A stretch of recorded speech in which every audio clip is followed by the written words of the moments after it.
I've written to the Ministry of Colours and Categorization. I've decided to quit being black. Somebody else, someone transparent and colourless, signed me up a long time ago and without my consent. But in fact, like most of us, I have beautiful brown skin which is the result of thousands of years of being kissed by the sun, not burnt by it, in the cradle of humanity. I'm done pretending otherwise. P.S. Quit striving to be colorblind. This just makes your world grey. Instead, join us in basking in the rainbow.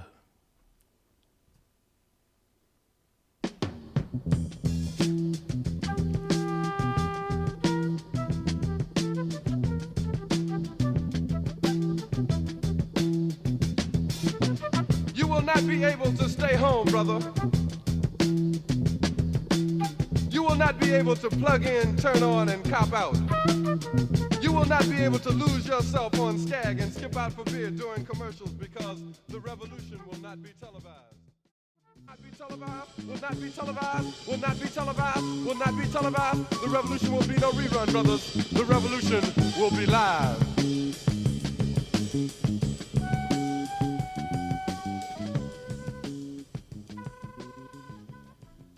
So welcome back to Radio Against Repression, the radio hour, archived, of course, as a podcast that discusses censorship, defunding, and repression. This is Alex Head, and I'm Yara Nassar, your co-host, artist and writer. And we have not one but two guests in the studio here with us today. So welcome, first of all, Maria-Lise. Hello, glad to be here. Happy to have you. So Maria-Lise is a Haitian-German Flotilla organizer and activist. And then we have Anté, who is a spoken word poet and artist. Hi, Anté. Hello. yeah, I just wanted to say thank you so much for organizing this, Yara. This is going to be a really special show. This has been one in a while in the making. We've been wanting to do this one for a while, and we haven't found a date that works for everyone. So I'm very excited that we're finally having this conversation. Yeah, thanks for having us. We will definitely also waiting for this. Yeah, so I guess I'm going to hand over to you guys for a discussion on perspectives on blackness, the Palestinian struggle, and solidarity across identity lines. First, we all know that you faithful radio listeners have been tuned in since 6 exactly on the dot, since 5 exactly on the dot. I don't know when our own show starts. And that first poem you heard was by Anté. And Maria-Lise, do you want to maybe first, before we start the conversation that we have titled Dark Skin in Unlit Times, let's talk about what we're talking about today. Yes, so basically before, or when preparing for the show, we talked a little bit and it came up that we're talking about blackness or being black. And we felt that it could be useful, right, to just kind of a little bit it's a bit of an academic exercise, I'm sorry, but conceptualize what can blackness mean? What is blackness? What do we understand under it? And so the concept or the idea of blackness is in itself, there's no clear defined definition that any of us can give you right now. It has different meanings and sometimes also contradictory meanings. And the idea of blackness, if you want to have an academic concept for it, we can call it an essentially contested concept. So in itself, it is something that has no clear boundaries. It is often used, especially in politics and media, to group people together under a certain umbrella, and sometimes, or a lot of times, used to generalize. And it also, it's not a closed and finished definitive thing. It's something that always develops. And Stuart Hall, he's a Jamaican British theorist, he once said, Black identity must be understood not as a fixed essence, but as a political and cultural construction that is always in process. So it's something, and that is also very important, it's something that we construct. blackness can, for a lot of people, blackness can mean a political identity, right? We can think about the Black Power movement. It is something that is developed through historical experiences.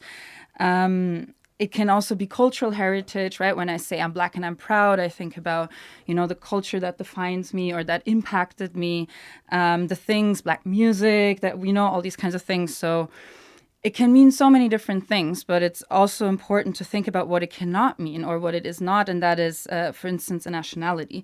Being Black can, or like blackness in as something can refer to different nations, different continents even, right? Like, already me and Anté are from entirely different regions of the world, have made entirely different experiences. Our ancestors have made different experiences. And it's really important not to compare it to a nationality, because it will erase the pluralistic beauty of Black identity. And two more things that are also very important is that, firstly, it's not up to the person often of whether they consider themselves as Black. It's at least, some say it's not a primary matter of self-identification. What that means is that, so some of you have maybe heard of Frantz Fanon. He's a Martinican writer, and he said, once also a bit in outrage, he was like, I'm given no chance. I'm overdetermined from without. I'm the slave not of the idea that others have of me, but of my own appearance. So what he's saying there is that blackness is being imposed on him before he can even ever claim it. And it can be used to discriminate and to cause harm. And that is also the second point that I want to highlight, is that blackness exists in proximity to whiteness. Those who listened carefully to the poem, but Anté also saw how that came through. It's like it is used to describe a power imbalance. And even though we, as Black people, got to reclaim blackness as a source of dignity and pride and everything, which is something that is important to a lot of us, it is wise to never forget the origin of the term, and that it is that even this reclamation is a reclamation against something. So before we basically start this conversation, I think it's good for all of us to not ask ourselves who is Black and what do Black people do, but more what does it mean to be perceived as Black? Who is perceived as Black? And how does that impact their actions, their perception on themselves, their perception on others, and how does that impact our society? So yeah, that was the short disclaimer. I hope I didn't go over time. No, I think that's very important to discuss this, also because, we also struggled a bit with naming this, and we said we'll discuss perspectives on blackness, the Palestinian struggle, and solidarity across identity lines. And I think it's really important here to, first of all, give the disclaimer that Alex and I are coming at this as non-Black people, for those who don't know us. And my approach is, or let's say my closest experience is that my sort of the person who was closest to me in my life for a long time is a Black American, which is again a whole other experience than being Black in the U.S. is different than being Black in the UK, than being Black in Southern Africa, etc., etc. And that Blackness or being Black and being Palestinian aren't opposing identities, because as you said, Black is not a nationality, and even if it were, people can have two nationalities, but it's not. And there's Black people are not a monolith. There are Black people in Palestine. There are Afro-Palestinians in Gaza. They're estimated to be about 1% of the population. For those of you in Berlin, maybe you know Mariam Abu Khaled, who is an actress with the Gorky Theater, a really great actress who studied at the Jenin Freedom Theater. She's just one example of the Afro-Palestinian diaspora in Germany.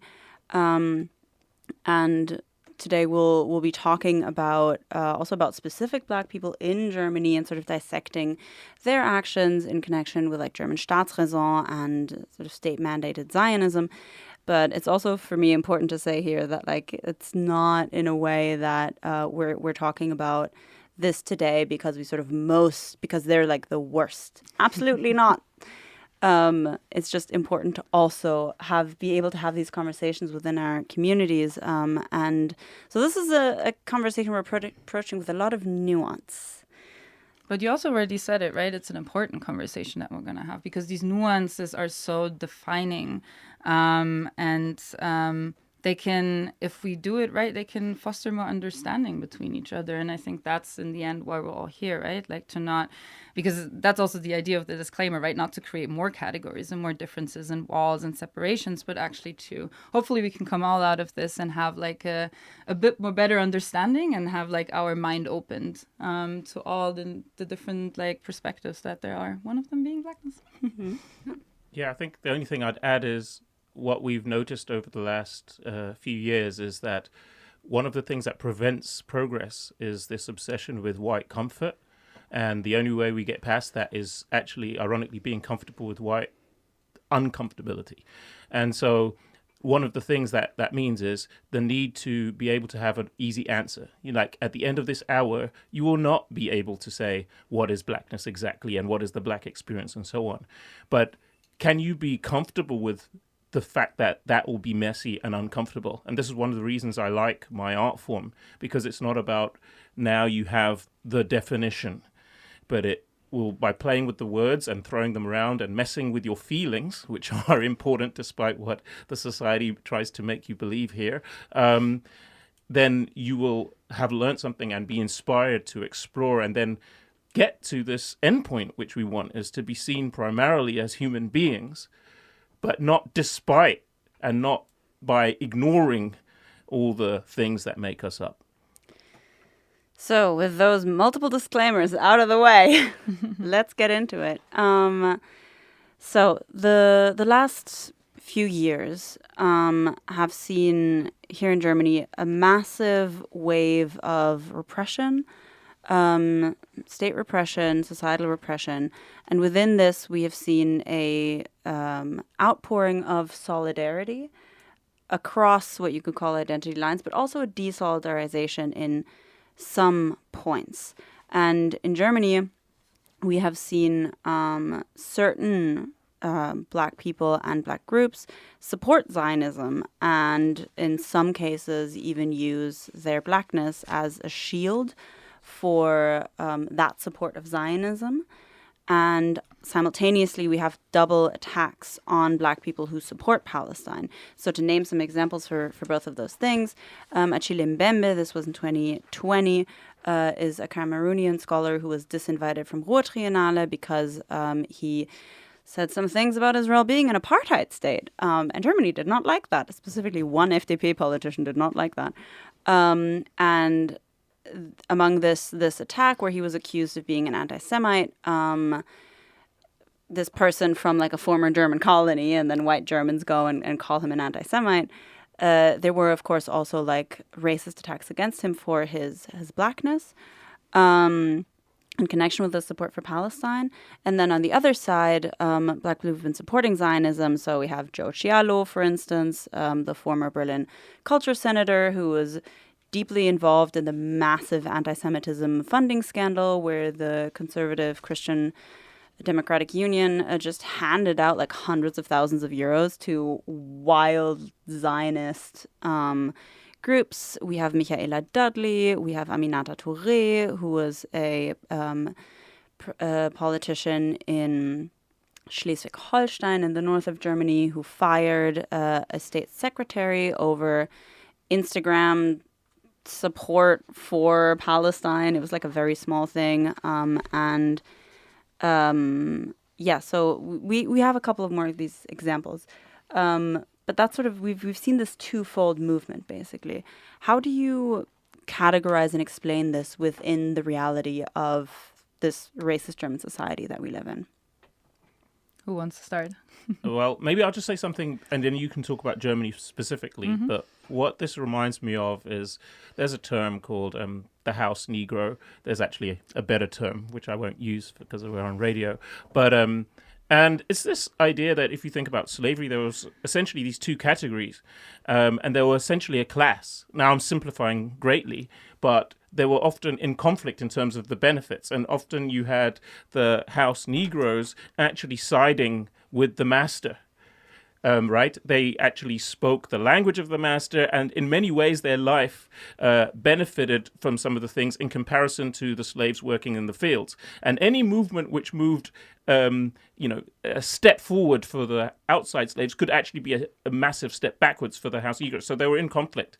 And one of the things that this reminds me of is you have those dynamics in a racist country such as Germany, where it's actually beneficial for people who are identified as black to prove they're more German or they're more part of the empire and to mask. And so it's actually against the interests out large of the global south, but they're not in there. They're fenced in with the master. So it's no surprise to me whatsoever. We've seen this all across history where there's been colonization. You always have an elevated class of indigenous peoples who are used exactly for this purpose. And the British Empire was brilliant at this. And we're seeing some of the repercussions now. So you can perhaps talk more, Alice, on the German example, but that's what that reminds me of in a more general sense. Absolutely. I can very much connect to that. I think... where do I start? I have so much to say. Start somewhere. Start somewhere. I mean, okay, yeah. Actually, let me connect first specific to what Anté said about these hierarchies that we see then within maybe a group of people that are being created. So first of all, Germany, but a lot of Western countries, they benefit from a culture of difference. They benefit of a culture of separation, right? So, and that also ties back again to the little disclaimer that we gave in the beginning, where we said this is being black is a certain concept, right? We conceptualize people to distinguish them and to maybe create certain hierarchies. And I think, as you said, right, there's this idea of if I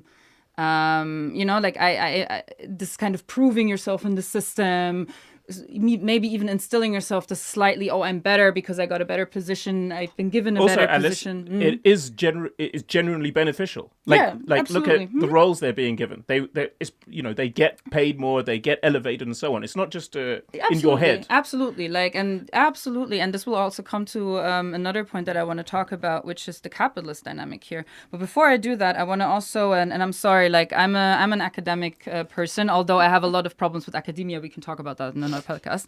But I am someone who was born with a lot of academic concepts, so stop me if I'm too much. But there is one that is also used for here, and that is called the talented tenth.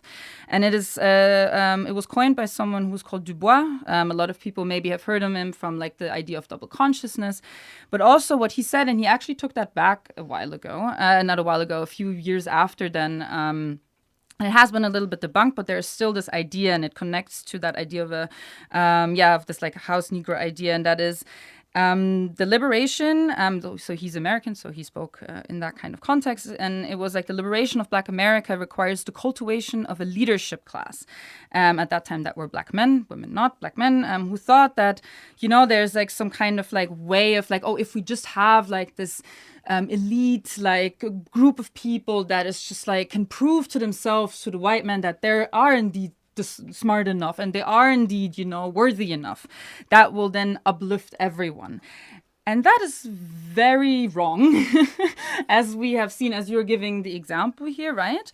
So there's this part of where we see that. And I mean, especially in terms of Palestine, I mean, you mentioned a bunch of Black people. We can also compare this to Ahmed Mansour, right? A very renowned Palestinian in Germany who also uses this kind of position to put himself into an advantage, to put himself into better rooms for the sacrifice. For the people who don't know, a Zionist Palestinian who cashes in on his Palestinian identity and is massively Zionist. Exactly. Yeah. So, so you have this kind of dynamic that is at play. And then I think when thinking about, Black solidarity with the Palestinian cause, and I went, a little bit back, I just gave you that book, for instance, from Angela Davis that you can read, and all these kinds of different things. I went through history.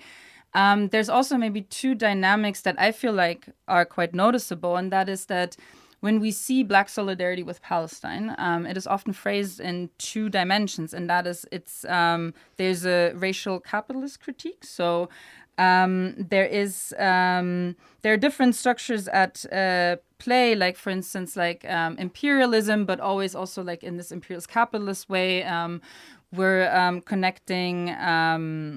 To the capitalist imbalance that was created also, for example, through colonialism, which is the second dynamic that is here at play. So when we see that kind of solidarity, it is often phrased from that angle. So when we think about, for example, Malcolm X or the Black Panther Party, which were also known anti-capitalist. So I think that plays a role. If we, for instance, talk about Joe Cielo, he comes from a very privileged background. And I think this is true. Like he was adopted. He grew up in a quite affluent white family here that gave him also advantages. So he moves in different circles. It's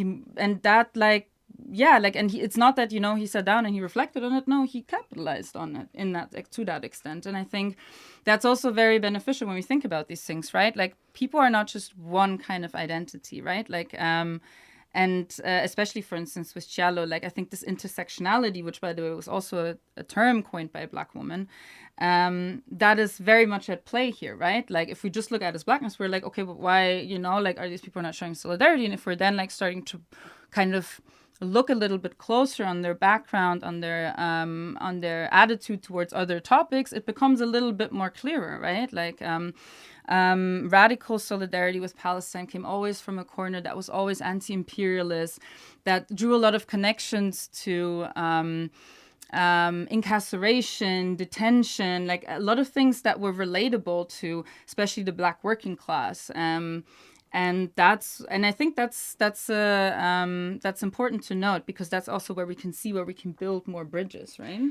And I think maybe, because again, having a bit more of a U.S. perspective, I think it's really, really interesting that in the U.S. you see more of a solidarity between Black groups and Palestine, and than you do in Germany. And I think in Germany, because these other racial minorities have more to gain from disavowing this class solidarity that we all should be having with Palestine, all of us, because Germany now has like its sort of most hated minority is the Palestinian, the Arab, and in the U.S. it kind of already is and like always has been the Black person.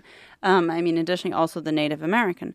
So if you're already the most hated minority, you don't have that much more to lose anymore. But in Germany, suddenly there was something to lose, and there was something where people could cash in and like gain from it. Yeah, and I also want to add something, and that is maybe also a little bit of a self-critique here when we're specifically talking about Germany. As a minority or marginalized group within a space, just because I experience marginalization, that doesn't give me an understanding for other people's marginalization. And I think one thing that I, at least like from a personal perspective, that I notice is, so my solidarity with Palestine comes also through my Black identity, but from a very different angle. And still, like, while being raised at home to be in solidarity with the Palestinian cause, and which comes from my Haitian family that was also very socialist. So it comes from this kind of mindset, from a certain political mindset. But what I noticed, especially over the last few years, is where I'm becoming more sensible to anti-Muslim hate, anti-Palestinian hate, how much, how many like stereotypes and how much discrimination I would overlook within my own community. And that comes also from, and that is the thing, like this comes from a place, I think, that Germany is extremely racist towards Arabs, towards Muslims. Like, it is really something that, as someone who, like, considers themselves like not only having experienced a lot of racism in Germany, but also having, to a certain extent, like academically dealt with these topics, I was surprised by my own shock, where I was like, oh, damn, you guys are really that racist. Wow. And then I was like, damn, what have I overlooked? You know, like what kind of like stereotypes, discriminatory behavior have I overlooked just around me, you know, that I may have missed, whether it comes from my own community or also from others that I just didn't step in, you know? So I think one thing that we have here that often is pointed to is that, you know, like after the Black Lives Matter movement, gained a lot of attention after the killing of George Floyd in 2020, there was this idea that, you know, like, or there was at least more interest into discrimination against Black people. And there has been a little bit of education on it. Like whether it has been effective in preventing racism against Black people, it's like a different story. But I think what happened there is that, you know, like it made people feel very comfortable. They're like, oh, yeah, I get it now. You know, I read my 1, 2, 3, 4, 5 books and I went out and I hold a Black Lives Matter sign, you know, and like now I get it. I understand it. But as we said in the beginning, right, this is always, always learn. And I think for a lot of other marginalized groups, we have to admit that our solidarity might be hindered by misconceptions and stereotypes that we have about each other. And I think, you know, like, to be that humble sometimes and learn from that again, and maybe like making a step towards others could be also, could be a good idea. All the white people listening to the show are like, yeah. Finally. Oh my God. I mean, I remember 2020, the like Black Lives Matter protests after the killing of George Floyd. And I remember being at Alexanderplatz and all of the entire Platz being full, and there was so many people. And I had this deep like sense of just loss in a way, because and disbelief, because I was like, you're here for someone who was murdered thousands of kilometers away. Like, where are you for Uri Jallo? Where are you for like all of the Black people that are killed by police in Germany?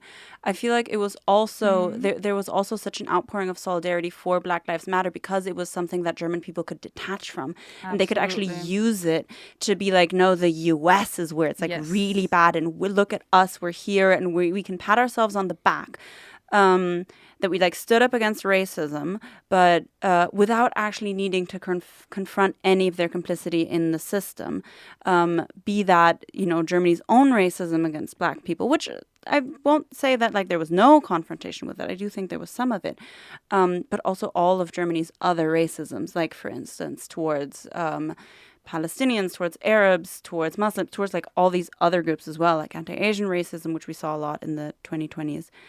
Anté, you did not grow up in Germany. You grew up in the UK. How has it been for you moving to Germany? How has the experience been different here? And how maybe also been the same compared to some of the other places where you grew up and where you lived before? Perhaps I'd start on something which is related to the previous conversation, which is there's an important thing to understand in the way why Western society sees itself, and in a place which is kind of well educated, inverted commas, like Germany. So it isn't a contradiction. Like the self-perception, particularly of the liberals, is we're non-racist if we embrace and, you know, become colorblind, and so you can join the white society. But that means you join the whole machination. We're separated out from the global south. And that's actually the answer to some of that behavior, is accepting and signing and, you know, shaking hands with that deal. Okay, now I'm in. And all of us are, to some extent, in that, right? We're reaping the benefits of all these materials, the clothes I'm wearing, everything which is washed up from the wealth of the global south. And it's how far you take that. And that's why I think you see that contradiction of people turning up in droves there to say, yeah, that's the anti-racist myth that we're all in, you know? And that's why it's more difficult, this step, to sort of say, wait, if you pull the thread, then you see the whole system. And that's why Palestine is such a defining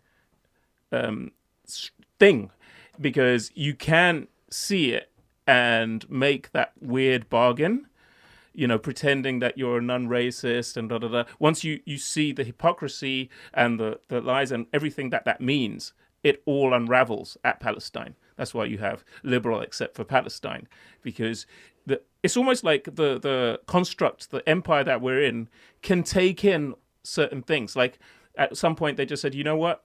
Black dollars are also dollars. We can take that in as long as it saves the function and we don't end up with like, Nation of Islam and socialists, whatever. And same thing with gay rights and so on. They could put that under the tent because they had a way to reform it so it wasn't threatening. By the way, you see this also in art and culture, like hip hop, the revolutionary music of the street. But now what is it? We're pimping and we've got a bling and so on, and it's completely non-threatening. And Eminem is the highlighted artist in Berlin's music store in the black music section. So and that's a true story. So that's that bit. Like, and then how is it different? And I've been thinking about this, and I'm going to just, another disclaimer, like I don't have the full answer. It's completely confusing. But I've seen some patterns. And one of the things is that I've noticed this need to kind of disappear the blackness here for Afro-Deutsch, or what some people identify as this, or something with an African background, almost like a shame. And it's because the myth in Germany of the state hasn't been inclusive enough. So it's almost like it's not just that there are not a lot of people who are like this compared to the UK, but there isn't an easy conception. Like when you think of a German, it's really hard even for them to think of themselves. That's what I noticed. Whereas in the UK, despite the racism and everything else, it's not contradictory to imagine a black British person, as maybe it was many, many years ago, self-concepting. And I've had some different thoughts about what that's meant in terms of the experience. Of course, you can talk about the relationship to the Second World War and so on and so forth. But I think people forget one thing that was very convenient for, Britain, America, France, and so on, was that the Second World War allowed them to basically whitewash themselves. There was one evil empire, we eradicated that. People forget France was already bombing into China in 1946. All the evils of the British Empire, including inventing, the concentration camp in South Africa, was forgotten. And all the, USA, we don't need to start or we won't end on all the things that have happened, right? So just by having the worst, most evil empire, they all got to eradicate. So it's very convenient. And it doesn't take anything away from the horrors that were committed. But what's interesting is the most famous name in Europe is Hitler and not King Leopold II. Why is that? Why do Germans not know or care about what happened in so-called German Southwest Africa, Namibia, and people being, marched into the desert? Why do I have to listen to somebody saying, I'm glad that's not taught in schools because it will distract from the Holocaust, as if our genocides are in competition with each other, and the only one which matters is whoever was latest promoted to white? Why can't they all be horrific? Why do we have to care about which is the most horrific? And so it's all of those things. And in Germany, just as a last thing, I think it's because it's really ironic. The British Empire, part of its success, I think, came from its flexibility. And the German society still has a relative inflexibility, I think, in terms of who is here and what it is and how you can be German, and it's still grappling with that from an outsider's point of view. And in Britain, somehow, some of those have been able to be, in a messy way, resolved. Okay, you can be Indian British, you can be Black British and whatever. We're Londoners, but we come from everywhere. And it's not really questioned in the same way or seems as strange as it seems to people here. I mean, even from my very, cultural experience, let's say, of any of this stuff, you're able to articulate things which I also see in this country. Yeah. Let's have that one song, right?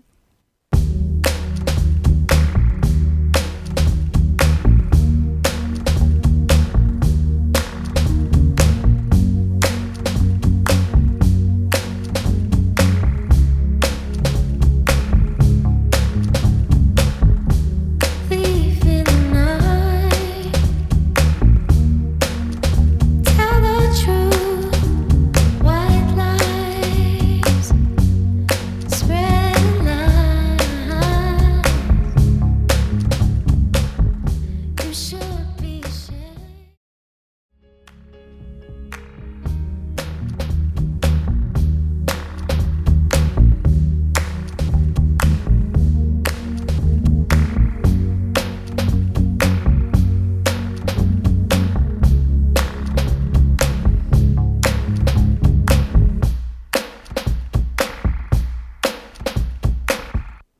Welcome back to Radio Against Repression, the podcast discussing censorship, defunding, and repression. If you like what you are hearing, you are very welcome to support this show on Patreon. We're a completely independent radio show, which allows us to say whatever the fuck we want. And that also means that we need your support to keep this going. So if you want to join the illustrious ranks of our Patreon supporter, singular, if you want to be the one who makes that plural, you can look up patreon.com, Radio Against Repression, and also do all the good stuff of like rating and reviewing. It does actually help quite a lot. Alice, you wanted to connect to what Anté just said. Let's dive back into our extremely interesting conversation about blackness in the Palestinian struggle.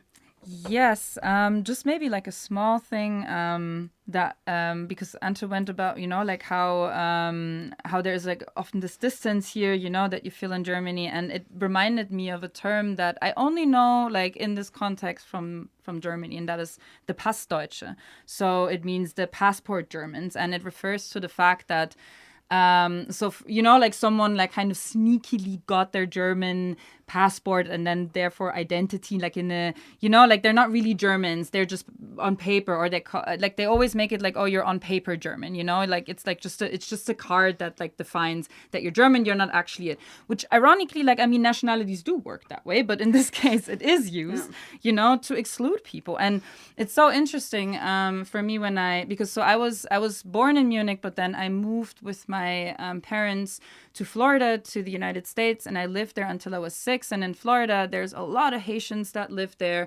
I went to an African-American kindergarten, so I was around a lot of Black people, also a lot of white people. And when I, for instance, listened to my parents and they were talking about racist experiences that they also made in the US, like our whole stay there was also to a certain extent defined by it. The fact that my father couldn't find a job in the field that he was, or that we were once approached on the street by an officer, and how scared my father was that he will pull his gun, like all these kinds of things. The awareness that I am Black, I got once I was back here, because in the US, and that's, people get to disagree with me on this, but for me, my experience there was like, yeah, there's racism, there's hatred against me as a person, but there's less of a debate of whether I'm US American or not. That is something that Trump now tools around with, right? Like by just pulling away citizenship. But in general, in the society there, if I walk on the streets and people see me and they're like, oh, where are you from? And I say, oh, I'm from the US. Like no one is going to doubt that because I'm Black. In Germany, they will. And I remember that was also the first experience that I made. I went to a kindergarten. I wanted to play somewhere on the playground, and a white kid was standing in front of me, and she was like, no, you're not allowed to play here. You're Black. And that is the first time I got to see that distinction. And I think that really also plays a role here. Like here in Germany, that's why you also will meet so many people who are German, but also a person of color, or they have, like other roots. If you ask them where they're from, they're like, yeah, I was born in Germany, but actually I am, or yeah, I am this and that, like they will, because, and I've thought about this for a long time, if this is just not wanting to claim our German identity. And I was like, well, it's not that easy. It's really also just that it is being prevented from us. Oh, I absolutely second this experience as like a Lebanese German. Yeah, I do it myself. Like I'm always German, and like I'm never just German. And even if and when I say I am German, I can, at least like when you have Germans in front of you, they're going to make that a weird thing. They're like, but where are you actually from? Exactly. Like, it's I don't pushed understand. on you that you're like not, Exactly. you're never allowed to be fully German. This is actually what I meant by the myth. Like all nations are myths, and as a storyteller, that's what I'm interested in. The myths, these most powerful things about what people tell themselves.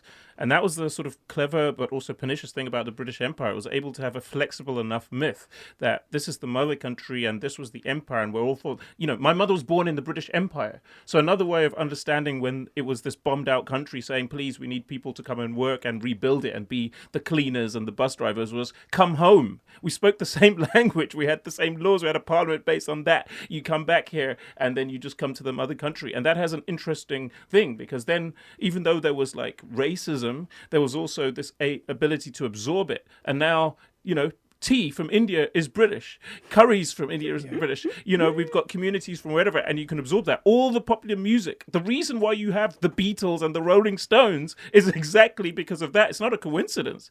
And places like here, you're having those contradictions because Germany hasn't constructed a myth which is inclusive. So you have the people who are on the many sides, the white people, and understandably are having a trouble to understand and perceive these people as Germans because there isn't that myth, and therefore, and there's also shame as well, by the way, this, you know, the only evil white empire, and then the people who are perceived as black also have the problem because one, are you going to jump into that shame as well? But also there isn't that acknowledgement and that inclusion, and until it's able to jump into a new myth.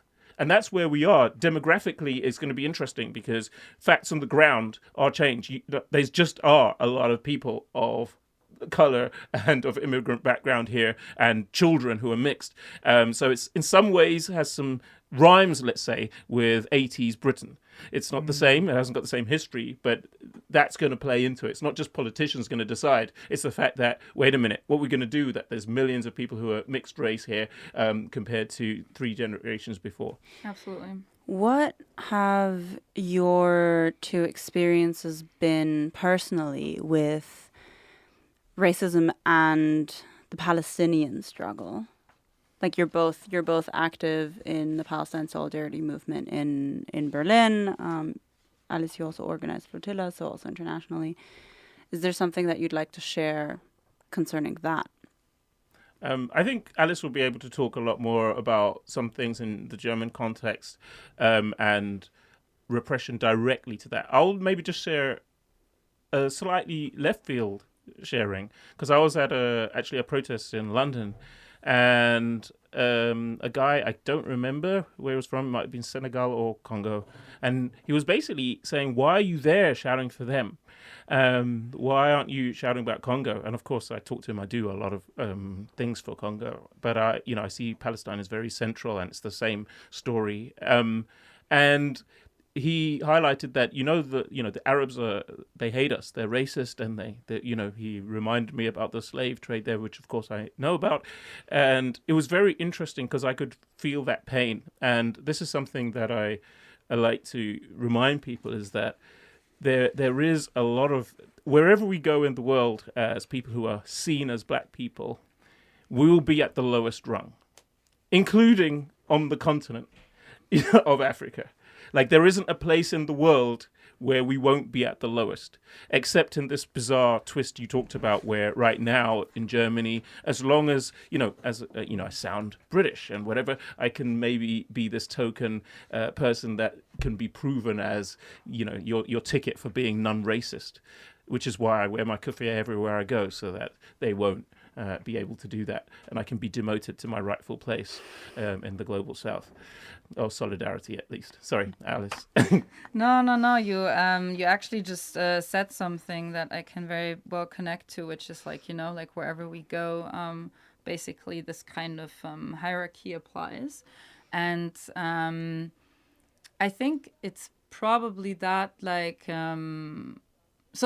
Or let me start with something more positive. Like if you talk about, for example, the Palestine Solidarity movement and how we maybe navigate the space, is there anything like that? Like I think in Berlin, at least, like I love the space for having been opening not only towards Black people but to a lot of different causes. It has been an open space. Like there have been issues for sure, like there have been discrimination happening, all these kinds of things, right? Like we're all like part of the construct that we have to like exist within, and the movement is not free of that, but there has been some very beautiful developments that I've seen. Like, so for example, like just even if it's just general interest into, for example, my Haitian identity. I did a workshop at the Bundestag camp once, and there were Palestinians, like sitting there, like getting, like having someone forcing them to translate every word that I said, in Arabic, so they can actually understand, and they were so eager. They asked so many questions, and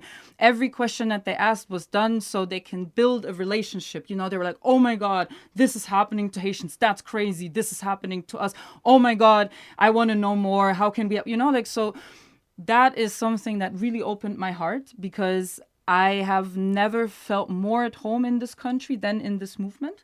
I have never been able to feel at home in this country if it wasn't for this movement. So this just as a baseline, right? Like, because I don't want to appear, if I, for instance, criticize something or, point towards flaws, that this is all I see.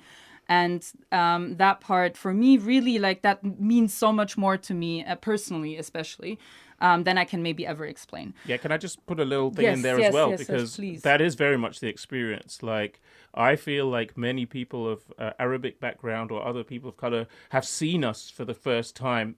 The people who ask, why do you care about Palestine? And sometimes they answer it for themselves because they realize that inherent traumas that we've had are the same. It's the same story. It's literally the same people. What's the biggest export from the Zionist entity? It's diamonds.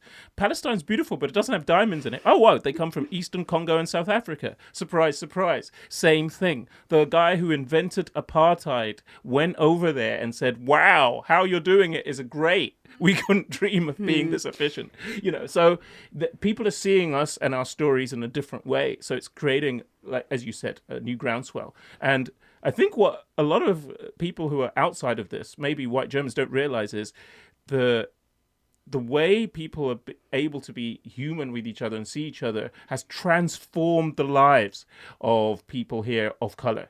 One thing, I made a comment at a festival I was at, and it was in a bit of a speech. And one of the things I said is the worrying thing was how few white Germans who see themselves as liberal or progressive and anti-racist didn't notice we were not at the festivals. They didn't notice. They didn't notice we were not there.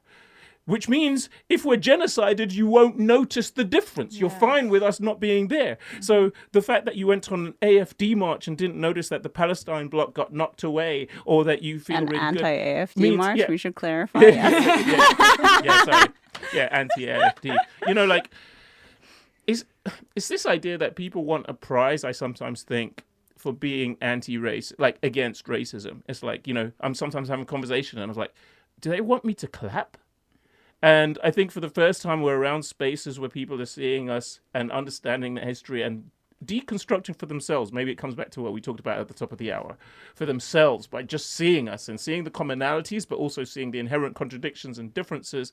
And so sorry, I just wanted to insert that. No, please. Thank you so much. Like, I think that is so important to mention because Germans, first of all, y'all don't know what you're missing. Like we're building connections between each other that I think are very unique, and it's not only it's not only potential that is already being put into action, but when I see into our future, I see a lot of positive things because of that, because I feel like we're dismantling actually the right things in our heads right now, right? We're not just trying to see people in boxes.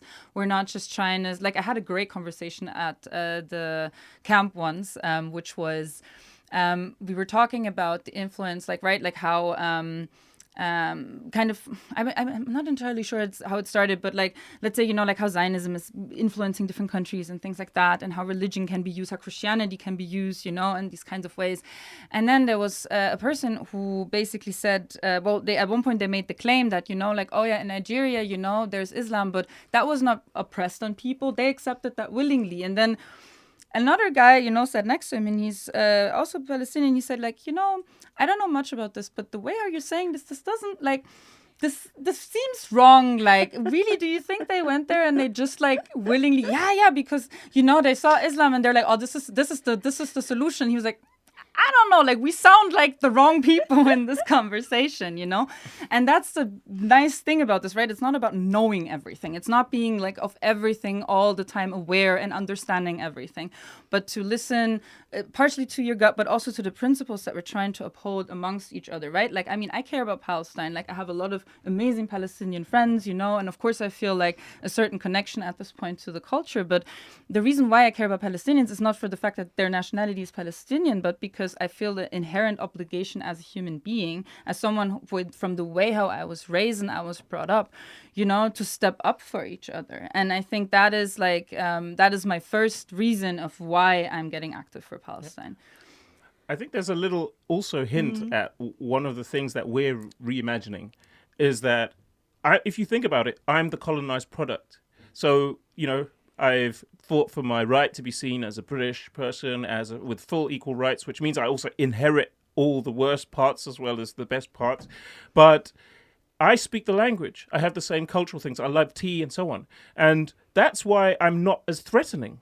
Whereas when you have a region which still speaks Arabic, which still has its own it still has a religion which is the main thing, which is mainly different, even though, of course, it has every other religion, and so on and so forth. And that is more threatening, which is why now when a cop's looking directly at me, that thing, that sort of meme of somebody's running towards you with open arms and it's for somebody else. That's that weird experience now of being, somebody who's perceived as black. We're used to being that element of hate, and now it's the Arab, because it's actually more threatening, and it's revealing to us and reminding us that inbuilt trauma of what we've actually lost, that connection. So I've earned something, but I've also definitely lost something, and that's already gone, but they're still fighting for it.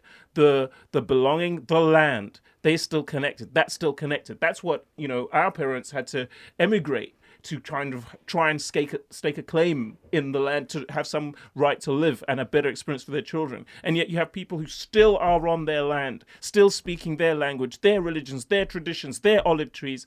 And that is what is so threatening. And that is what is so monstrous, and they cannot accept. And as a Haitian, I could not only connect more to what you just said. It's exactly that. And I think, and that's what first and foremost connects us to these things. Very beautifully said. Oh, I don't often get emotional, but you're actually making me very emotional thinking about how the Zionist entity has been escalating its bombing and displacement campaign of Lebanon again in the last few days, and how there are still hundreds of thousands of people who are displaced and more people being displaced. And they don't know when they'll be able to get back, but it's still there, and it still can be won, and I do believe that we will. And thank you both so much for this really good conversation. I think this will be the first of multiple. And yeah, I'm just calling on all of our listeners, on everyone really, that we really need to be building this international solidarity, because even though we are different, we have a shared struggle. And we have a shared goal, which is the abolishment of the capitalist, colonial, racist regime that keeps people across the world oppressed and exploits them for their resources and uses them as human cannon fodder, be that in Palestine, be that in the Congo, as you said, be that in Sudan or in Haiti or in all of these other places that are suffering under imperialism. So thank you both so much. We're at the end of our show. If people want to find more of you too, which they should, where can they find you? 20 seconds. I'm sorry. I mean, okay. We've got a couple of minutes left, but you've got literally. So 22nd of July, Cassette Head Sessions at 90ml. I'll have be a guest feature artist, and that's going to be a lot of fun. And for me, especially, I'm going to want to connect you to Haiti. If you want to learn more about Haiti, follow my Instagram page, talk about Haiti, and invite me to the workshops for you. Yes. Also follow Alice on the Substack. Oh, What's yeah, that my Substack. That also has a very one number following. Thank you. Yes, follow me on Substack. I do follow you on Substack. You do. Yeah. Well, the three, part of the group of three. Ooh, I feel elite. Also have a patron. That's true. Yay! Plug your patron. Oh, and I have a Ko-fi. So you can also find that. Okay, well, we'll put it in the show notes. Then other announcements. I think it's not a neutral thing to say, but I just wanted to add that I think what you mentioned, Anté, about creating and building a more inclusive mission goal. Yeah. That really clear mission goal, right? Mission goal for all of us. So let's continue. Absolutely. That. Let's build a more inclusive, not just national, but myth period. Yeah, there's a minute left. I wanted to the films that people might be interested to watch, which I kind of thought about in the build up to this show, were Isaac Julian's Trust from 1996, Farouk Farhad, The House is Black from 1962, and Zenebu Irian Davis, Compensation from 1999. Other announcements. Widerstand ist Liebe. You can pre-order it now. A first anthology with stories from the Palestine movement. And on the 20th of June, I will be speaking at Kiezraum Berlin with Fabian Lehr about imperialism. Thank you so much. Music Thank today you was- for And our having music us. today was The Revolution Will Not Be Televised by Jill Scott Heron, which was followed by Wildfires by Salt. And to send us out right now, we'll have a live recording from the Mandela Theatre in Johannesburg of Dorothy Masuka singing Kulala with another South African musical legend, Thandiswa. Thank you so much. Let's go. It's an African song. That's it. So this was always one of my favorite songs. And I'm honored to be singing it with you today. Kulala yangenzi lala. Kutona yangenzi tona. Oh, kulala yangenzi tona.